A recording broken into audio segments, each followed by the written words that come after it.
Saudara, mantan Wakil Menteri Luar Negeri Dino Patijalal mengkritik seringnya Presiden Prabowo Subianto melakukan kunjungan ke luar negeri. Menjawab kritikan itu, Seskap Pedrinda Wijaya menyebut jumlah rombongan kunjungan Presiden ke luar negeri telah berkurang sekarang saat ini. Sementara menurut Teddy, jika ada kelebihan biaya akan langsung ditanggung oleh dana pribadi Presiden Prabowo Subianto. Bagaimana polemik ini harus disikapi? Kita ulas bersama anggota DPR RI dari fraksi Partai Gerindra, Bahtra Banong. Selamat malam, Bang Bahtra. Dan nanti juga ada peneliti Posdem Universitas Andalas yang akan bergabung melalui sambungan virtual, Ferry Amsari. Ya, saya ke Bang Bahtra dulu kalau begitu. Ini ada kritik dari mantan Wamenlu, Pak Dino Patijalal. Tapi saya ingin tanyakan, dari perspektif Anda sebagai anggota legislatif yang mewakili fraksi Partai Gerindra juga di DPR, apakah Gerindra juga melihat kritik Pak Dino ini sebagai upaya membatasi kewenangan eksekutif presiden atau justru murni masukan untuk upaya diplomasi presiden?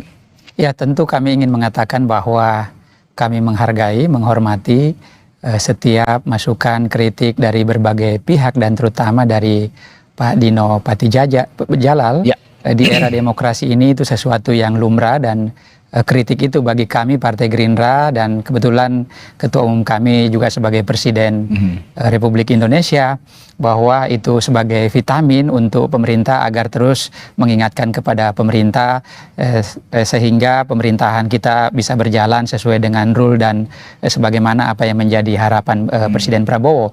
Namun secara pendapat tentu kami berbeda dengan Pak Dino, ya, bahwa menyederhanakan sesuatu kunjungan presiden ke luar negeri cukup misalnya by phone ataupun Zoom, itu tidak bisa kita sesederhana itu, karena negosiasi, jangankan negosiasi antar negara, antar perusahaan aja perlu pelibatan secara fisik, pertemuan secara fisik. Maka dari itu wajarlah Presiden Prabowo kemudian berkunjung ke luar negeri secara fisik, karena tentu di sana ada negosiasi yang harus dilakukan. Kalau misalnya dilakukan via phone ataupun Zoom, tentu tekanannya juga sangat berbeda. Selain itu, Pak Presiden juga kan tidak datang sendirian. Pak Presiden selalu membawa rombongan, bukan hanya dari pemerintahan, tetapi dunia usaha juga diajak untuk berkunjung ke sana dalam rangka mencari peluang-peluang investasi apa yang bisa dilakukan di Indonesia. Dan terbukti dengan kunjungan langsung Presiden ke beberapa negara. Kita tahu sendiri bahwa selama satu setengah tahun terakhir ini, mulai dari tahun 2025 sampai di kuartal pertama 2026 ini, kira-kira kurang lebih sekitar 4.230 triliun yang nilai investasi yang dihasilkan dari luar negeri. Artinya keberadaan Presiden secara langsung berkunjung ke negara-negara itu menghasilkan sesuatu yang nyata bagi bangsa kita. Jadi menurut hemat saya tidak bisa kita sederhanakan hanya sesimpel itu. Dan hasil yang Anda ungkapkan tadi, 4.000 triliun lebih itu tadi ya, itu kan tadi juga ada masukan dari anggota DPR dari PDIP, Bung Andreas Hugo Parera, bahwa sebaiknya hasil-hasil itu juga diungkapkan ke publik secara transparan, sehingga publik tahu sebagai bentuk pertanggungjawaban ini sudah dilakukan oleh Presiden, begitu. Itu apakah sudah dilakukan? Ya, kita melakukan itu. Kami juga sudah mempublikasi ya, terutama misalnya di Pak Seskap sudah menyampaikan, terus kemudian kami di media Gerindra juga menyampaikan bahwa terutama kunjungan terakhir ini Presiden Prabowo ke Perancis, dari segi saya akan membacakan ya secara detailnya supaya kita enggak dan itu bisa diakses oleh publik. Bisa diakses oleh publik. Kita melihatnya bahwa untuk sekitar 1, triliun ya investasinya untuk perusahaan, terus kira kurang lebih 3,5 miliar dolar kesepakatan komersil yang lain. Jadi di kunjungan terakhir aja ini menghasilkan begitu banyak investasi, belum lagi misalnya yang lain. Dan tentu begini ya, Presiden berkunjung ke sana, contoh kecil, di antara banyak negara kita tahu sendiri bahwa urusan Perancis ini Pak Presiden mungkin dari sekian kepala negara yang kemudian diberi penghargaan setinggi-tingginya oleh Perancis, dirayakan di Bastille Day misalnya, Pak Prabowo hadir di sana, terus kemudian Presiden Macron datang ke Indonesia, masa kita juga misalnya nggak mau hadir secara fisik ke Perancis, Presiden kita memenuhi undangan Presiden Emmanuel Macron. Baik, saya akan ke Bung Ferry kalau gitu. Bung Ferry, kalau tadi disebutkan juga oleh Seskap Teddy bahwa ini lumrah dilakukan sebenarnya dan itu menghasilkan kalau kata Bung Bahtra tadi. Dan satu lagi yang disebutkan oleh Seskap Teddy tadi, bahkan kalau ada kekurangan anggaran ini ditanggung oleh dana pribadi. Nah, secara Anda juga sebagai ahli tata negara ya, ahli hukum tata negara. Secara ketatanegaraan, hukum tata negaraan, apakah ini juga bisa dilakukan sebenarnya menggunakan dana pribadi untuk keperluan negara? Ya, pertama tentu saja harus ada panutan hukum ya atau peraturan dalam melihat permasalahan ini. Satu, saya merasa perlu juga Seskap Teddy atau teman-teman di Gerindra membaca peraturan Menteri Keuangan nomor 164 tahun 2015 tentang tata cara perjalanan dinas pejabat termasuk presiden di dalamnya. Nah, di dalam ketentuan itu diperhatikan pasal 3-nya ada beberapa prinsip perjalanan dinas. Satu, harus selektif. Jadi harus dipastikan betul sebelum berangkat, keberangkatan itu memang penting bagi presiden untuk datang. Agak janggal di mata publik kalau kedatangan presiden ke Prancis itu berkali-kali. Betul tadi contoh Presiden Emmanuel Macron datang, tapi kan baru sekali. Ini terlalu sering datang juga perlu dipertanyakan dalam rangka apa. Apa deal bisnis yang kemudian dilakukan di Perancis sehingga berulang-ulang kali datang. Nah, kalau tadi disebut bahwa ini pakai dana pribadi, perlu diingat juga bahwa ada prinsip penggunaan keuangan negara yang namanya efektif, efisien, dan memperhatikan ketersediaan anggaran. Pada saat ini, rupiah itu sedang anjlok. Melakukan perjalanan dinas yang tidak selektif akan membebani anggaran dan biaya yang jauh lebih besar. Nah, di titik ini semestinya ada upaya yang agak sungguh-sungguh bagi presiden memikirkan apakah dana ini akan efektif atau tidak bagi keuangan negara kita. Kenapa harus berkali-kali dan menurut saya tidak juga selalu harus ada presiden? Karena biasanya presiden, Mas Batra, kalau kesepakatan di awal sudah duduk, itu akan ditindaklanjuti oleh para diplomat atau pejabat yang terkait dengan kepentingan bisnis itu. Tidak lumrah berkali-kali, terlalu sering. Meskipun efektivitas yang saya potong sedikit Bung Ferry, meskipun efektivitas Anda singgung tadi kata Bung Bahtera itu sudah menghasilkan 4.000 triliun lebih investasi yang masuk untuk Indonesia. Iya, bukan sekedar bicara menghasilkan, tapi yang keluar kan juga banyak. Kan cukup sekali presiden sepakat, lalu kesepakatan itu akan diikuti oleh pejabat-pejabat yang lain. Ada menlunya kok, ada dubesnya di sana, itu sudah bisa menindaklanjuti.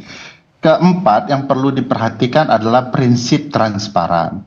Tadi dikatakan pakai uang pribadi, ini nggak masuk akal dengan kita. Ini namanya perjalanan dinas atau perjalanan pribadi.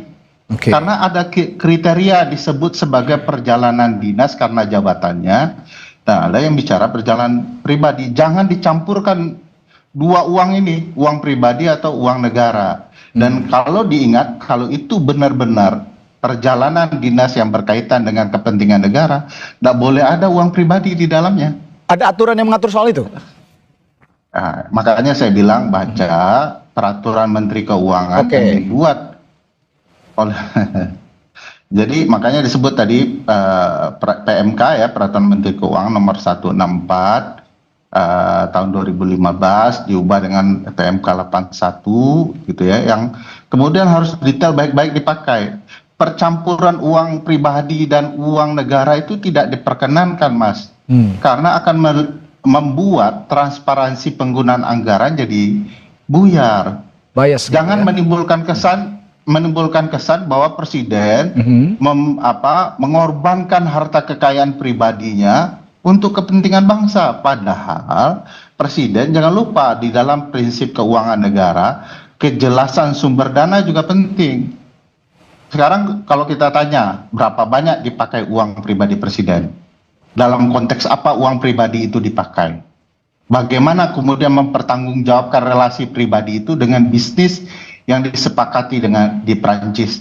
Apakah bisnis itu tidak berkaitan dengan hal-hal tertentu yang membuat dugaan? Ya, berhenti di sana Bung Ferry.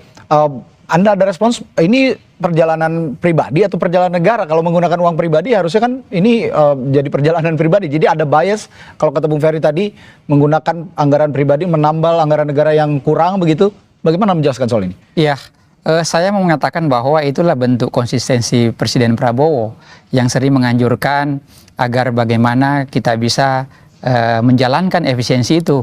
Sebagaimana disampaikan oleh Pak Seskap, bahwa perjalanan presiden sebelum-sebelumnya ke luar negeri itu berjumlah 150 orang. Oh, nah, dengan sekarang ya? konsistensi Presiden Prabowo bahwa kita harus menghemat dalam situasi begini, buktinya dipangkas tuh dari 150 menjadi kemudian hanya 50 rombongan yang ikut. Terkait dengan penggunaan dana pribadi beliau, itulah bentuk komitmen Pak Prabowo yang sering disampaikan bahwa beliau rela berkorban untuk kepentingan negara. Tapi bagaimana mempertanggungjawabkannya? Dan bukan hanya dilakukan pada saat ini, Mas.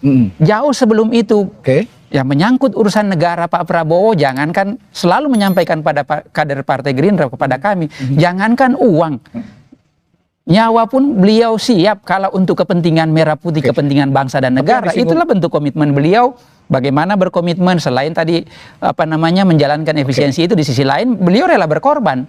Tapi bagaimana mempertanggungjawabkan seperti yang dibilang Bu Ferry tadi, peraturan Menteri Keuangan yang mengatur tidak boleh sebenarnya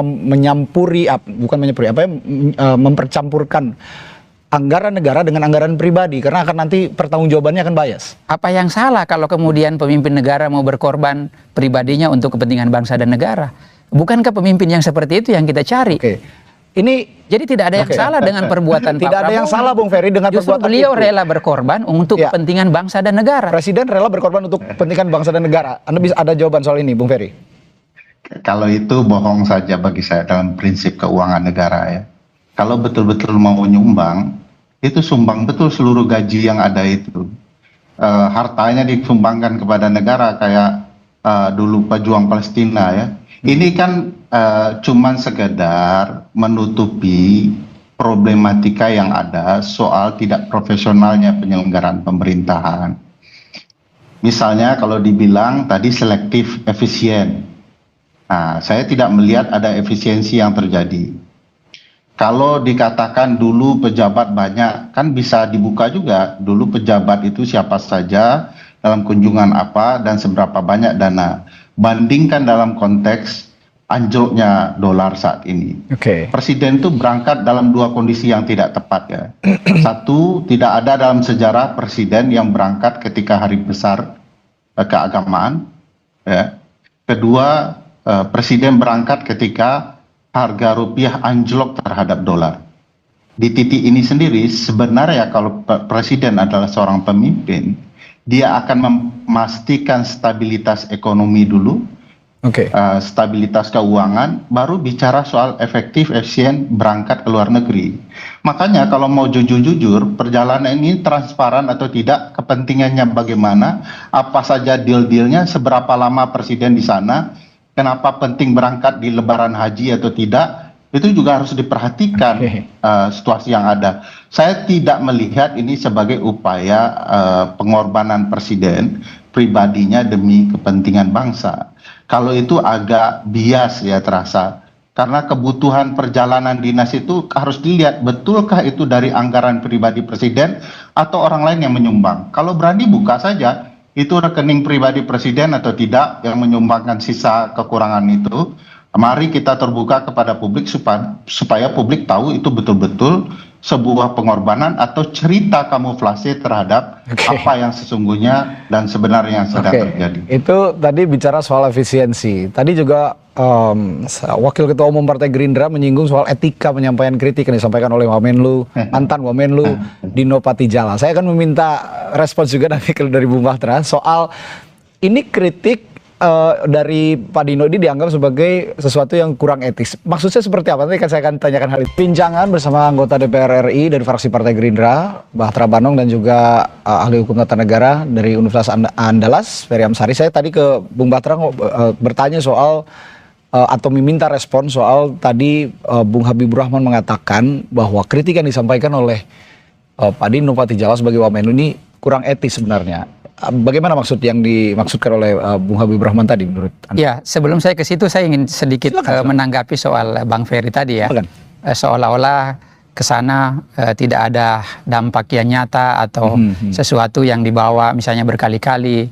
Dengan berkali-kalinya berkunjung Presiden ke Perancis, artinya hubungan kita dengan Perancis sekarang menjadi partner membership komprehensif yang tadinya misalnya jumlah kesepakatan kita antar negara hanya beberapa bidang, sekarang kan meluas sampai di pertahanan, selain ekonomi juga misalnya di sektor pendidikan, di sektor transformasi soal pengetahuan digital yang lain-lain. Artinya kan dengan mungkin kalau dilakukan secara by phone atau misalnya Zoom tidak mungkin bisa seluas itu kerjasama kita dengan Perancis. Tapi saya sedikit memotong. Tadi isu yang paling utama saat ini dialami oleh Indonesia adalah melemahnya rupiah. Nah, adakah dampak dari kunjungan-kunjungan itu untuk juga ikut secara positif memperkuat rupiah dan juga pasar? Misalnya? Justru itu ya, jangan dilihat instan ya. Pak Presiden Prabowo kenapa berkali-kali berkunjung ke negara-negara lain? Contoh kecil, taruhlah misalnya Presiden kita selama ini malas berkunjung ke negara-negara lain. Ketika misalnya ada kejadian, warga negara kita, kasus kemarin yang ditahan, tidak mungkin bisa secepat itu kita bebaskan melalui lobby-lobby. Karena Pak Presiden menjalin hubungan dengan banyak negara, itu bukti bahwa berhasil dengan menjalin hubungan banyak negara, kita bisa membebaskan warga negara kita dengan begitu cepat. Itu kalau selain dampak ekonominya ya, belum lagi misalnya dampak-dampak yang lain. Jadi menurut hemat saya, tidak bisa hanya kunjungan yang 1-2 kali ini terus kemudian kita menuntut hasil yang berlebihan juga dan instan juga. Tetapi dari segi hasil juga dampak ekonominya tadi saya sebutkan bahwa berapa banyak investasi yang dihasilkan, belum lagi misalnya dampak-dampak yang lain, dan kita harus menghitungnya. Jangan misalnya hari ini berkunjung besok sudah ada hasil, dan ini sesuatu menurut hemat saya tidak berbanding lurus dengan kalau kita misalnya menyampaikan soal biaya yang mahal, ya kan, soal jumlah intensitas kunjungan Presiden ke luar negeri itu tidak bisa dibandingkan dengan hasil yang didapatkan oleh bangsa kita hari ini. Nah, terkait soal tadi saya misalnya bisa penyampaian ini enggak Bang Bahtar? Iya, Bang Ferry. Silakan Bung Ferry. Sependek pengetahuan saya, Bang, pertemuan pejabat tinggi antar negara itu selalu lebih jarang, Bang. Itu sebabnya kalau Abang catat, kunjungan Presiden ke satu negara yang sama itu tidak berkali-kali dan tidak pernah berkali-kali. Apalagi dalam tahun berjalan yang sama. Itu sebabnya dibutuhkan namanya Menteri Luar Negeri atau menteri lainnya, Bang. Jadi kesepakatan tingkat tingginya dilakukan oleh pimpinan tertinggi dan ditindaklanjuti oleh bawahannya itu, Bang. Itu lumrah di mana-mana, Bang. Bahkan untuk telepon antar presiden biasa, Bang. Presiden Prabowo tidak datang mengucapkan selamat kepada Presiden Donald Trump ketika terpilih ke Amerika, tapi by phone doang. Jadi by phone itu biasa untuk mewakili betapa sungguh-sungguhnya beliau juga. Dan telepon kepala negara, kepala pemerintahan itu bukan sesuatu yang biasa, sesuatu yang tidak lumrah sekali. Jadi menurut saya ini cuman pembenaran untuk kealpaan seolah-olah Presiden sudah bertindak seperti Menteri Luar Negeri atau diplomat-diplomat yang ada. Pekerjaan diplomat itu juga maha penting karena dia merepresentasikan negara. Jadi diplomat itu bukan jabatan kecil untuk urusan-urusan yang dilakukan di negara lain. Bagi saya di sana kesalahan berpikir dan konsep ketatanegaraannya, Bang. Itu tadi video yang disampaikan, kritik yang disampaikan oleh mantan Wamenlu Dino Patijalal juga ada contoh. Boleh saya bicara soal etika, Mas? Ya, sebentar. Saya sedikit saja menyinggung karena ini masih frame-nya soal efisiensi kunjungan kerja. Nanti saya tanya karena masih seru nih sepertinya soal etika kunjungan kerja ini. Presiden Meksiko Claudia Sheinbaum itu berkali-kali, padahal Meksiko adalah mitra strategis kerjasama ekonomi dengan pemerintah Amerika Serikat. Ini hanya belasan kali bertemu atau bercakap-cakap lewat telepon, gitu kan? Itu analogi yang dicontohkan oleh Bung Dino. Nah, selain itu ada peran Menteri Luar Negeri yang disinggung oleh Bung Ferry tadi, yang seharusnya bisa menindaklanjuti kerjasama bilateral yang strategis itu tadi. Bagaimana menjawab hal ini? Iya, tentu berbeda ya. Kalau misalnya tadi by phone atau misalnya level 2 yang diutus, pasti juga hasil yang didapatkan berbeda tentunya. Dan Presiden pengen memastikan betul-betul bahwa bekerja sama dengan Perancis ini eskalasinya makin baik, komunikasinya makin baik, dan makin banyak pula yang dihasilkan daripada kunjungan yang ketiga kali itu dilakukan oleh Presiden Prabowo. Jadi tentu berbeda dengan misalnya bertemu sekali, dengan 2 kali, atau dengan 3 kali. Dan itu lebih banyak yang dihasilkan, jauh lebih banyak yang dihasilkan. Dari segi ekonomi saya sudah jelaskan tadi, dari segi sosialnya juga kita lihat sendiri. Presiden Macron bahkan memuji Presiden Prabowo, terus kemudian bagaimana Prancis juga ikut memperjuangkan kebebasan Palestina. Apakah itu bukan sesuatu yang luar biasa? Dampaknya, bagaimana mungkin Presiden Prabowo bisa mempengaruhi Macron, terus kemudian Macron akhirnya mau membela kemerdekaan Palestina. Itu bukti bahwa kecakapan Presiden Prabowo dalam pergaulan internasional, dan itu juga mungkin yang menjadi kenapa berkali-kali ke sana sehingga menghasilkan dampak yang begitu besar. Ya, Bung Ferry. Saya boleh tahu apakah kesepakatan antara Prancis dan Indonesia soal perdamaian Palestina, Bang, dalam bentuk apa? Ya, buktinya Presiden Macron menyampaikan Bukan apa bentuk kerjasama. Turut ikut memperjuangkan bagaimana agar Palestina bisa merdeka. Tentu itu dilakukan oleh Presiden Prabowo selama ini berkali-kali berkunjung ke sana. Jadi tidak bisa hanya kita misalnya melihatnya bahwa nanti Palestina merdeka baru betul-betul dirasakan dampaknya. Ini kan dalam rangka upaya Presiden Prabowo berkunjung ke banyak negara untuk kemudian membantu agar ikut juga memperjuangkan kebebasan Palestina. Ya, gimana Bu Ferry? Jadi bagi saya ini argumentasi yang dibuat setelah orang semua tahu ini tidak efektif dan efisien ya. Kalau betul-betul ini ada format relasi kerjasama antara Prancis dan Indonesia soal Palestina, itu pasti ada perjanjian yang tertulis bicara soal itu. Ini sama sekali tidak ada. Kedua, perlu dipahami konsep perjanjian itu selalu begitu, Bang Batra. Tidak bisa berkali-kali dalam 1 tahun yang sama. Itu terlihat tidak mempersiapkan apa saja yang mau diperjanjikan. Itu sebabnya ada pertemuan tingkat tinggi, ada yang tingkat rendah. Di mana-mana begitu. Jangan dilarikan bahwa berkali-kali akan efektif. Mari transparan. Dari berkali-kali itu kenapa harus di follow up terus pertemuan? Harus ada tuh jenjang ceritanya. Itu yang disebut prinsip transparansi tadi. Saya tidak melihat ada keterbukaan kenapa berkali-kali di follow up terus oleh seorang presiden. Wah, sepertinya ada gangguan komunikasi. Masalah nih. Dari Bung Ferry kita punya Menlu, punya duta besar, Firaun saja. Oke, baik Bung Ferry.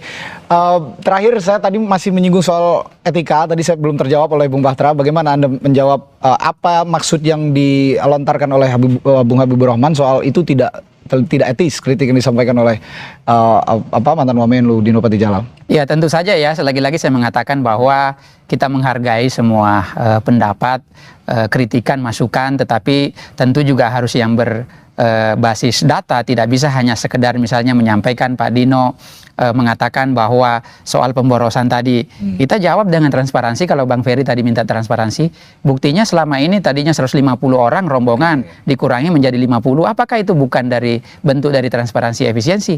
Yang tadinya misalnya kalau ada kekurangan-kekurangan, Pak Seskap menyampaikan bahwa Pak Prabowo menutupi dengan kekurangan-kekurangan itu. Di wilayah mananya kita nggak transparan. Soal misalnya pencapaian dari hasil kunjungan ini, kita sampaikan bahwa dalam 1 tahun, 1,5 tahun, dampaknya sekian 4.230 triliun yang dihasilkan oleh investasi. Belum lagi misalnya dampak-dampak yang lain yang saya sampaikan tadi. Jadi di wilayah mananya kita nggak transparan menyampaikan dari hasil setiap kunjungan Presiden Prabowo. Ya, oke. Gimana Bu Ferry? Abang tidak menyebutkan ketika kunjungan presiden sebelumnya itu harga dolar masih di atas 11.000 rupiah.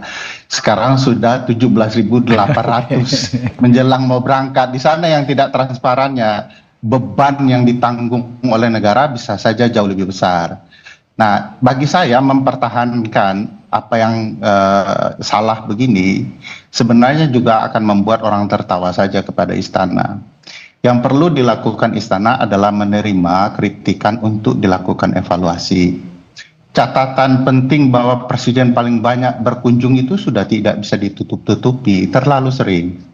Nah, rombongannya juga perlu betul-betul terbuka karena bisa saja satu pesawat mendarat dan pesawat lain yang menyusul. Ini yang kemudian selalu dipertanyakan orang. Oleh karena itu prinsip transparansi itu betul-betul jelas berdasarkan peraturan Menteri Keuangan. Ya, basisnya begitu. Nah, sejauh ini saya tidak melihat ada keinginan mematuhi prinsip keuangan negara itu. Maka di sana problematika etisnya dibanding cara orang mengkritik. Kalau tidak taat peraturan ya melanggar etis.